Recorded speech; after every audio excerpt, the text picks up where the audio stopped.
శ్రీమాత్రే నమః. ఇప్పుడు నిన్న ఒకటి ఫేస్బుక్లో ఒక వీడియో చూసినాను.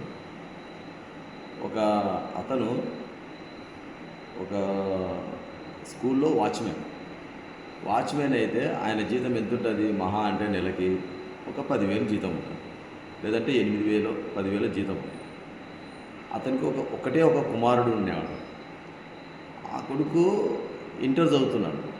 ఇంటర్ చదివి అబ్బాయి ఏం చేసినాడు, ఇంకా పిల్లలు ఇంకా అందరూ ఎంజాయ్ చేస్తుంటారు కాబట్టి బండి కావాలని చాలా ఒత్తిడి పెట్టి 50,000 అప్పు చేసి బండి కొనిచ్చినాడు ఆ అబ్బాయికి.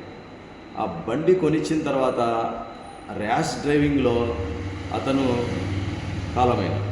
అంటే ర్యాష్ డ్రైవింగ్ చేసి యాక్సిడెంట్ చేసి చనిపోయినాడు. అట్లా మనం ఇంట్లో పిల్లలకి గారాబం చేసి డబ్బులు ఇవ్వడం కానీ, బండ్లు కొనియడం కానీ, ఇట్లాంటివన్నీ చేస్తే ఏమైందంటే పిల్లల భవిష్యత్తు మనమే చేతులారా నాశనం చేసినట్లుంటుంది.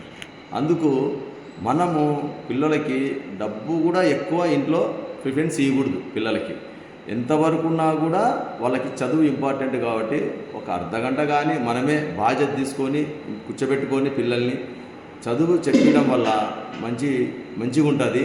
పిల్లల మార్పు కూడా బాగుంటుంది. మనం డబ్బులు ఇచ్చి గారాబం చేయకూడదు. ఎందుకంటే ఇట్లాంటి వీడియోలు చేయడం వల్ల మీకు కొంతమందికి మంచి మెసేజ్ వెళ్తుందనే ఉద్దేశంతో ఈ వీడియోలు చేయడం జరుగుతుంది. మీరు మంచి మనసుతో ఒక 10 మందికి షేర్ చేయండి.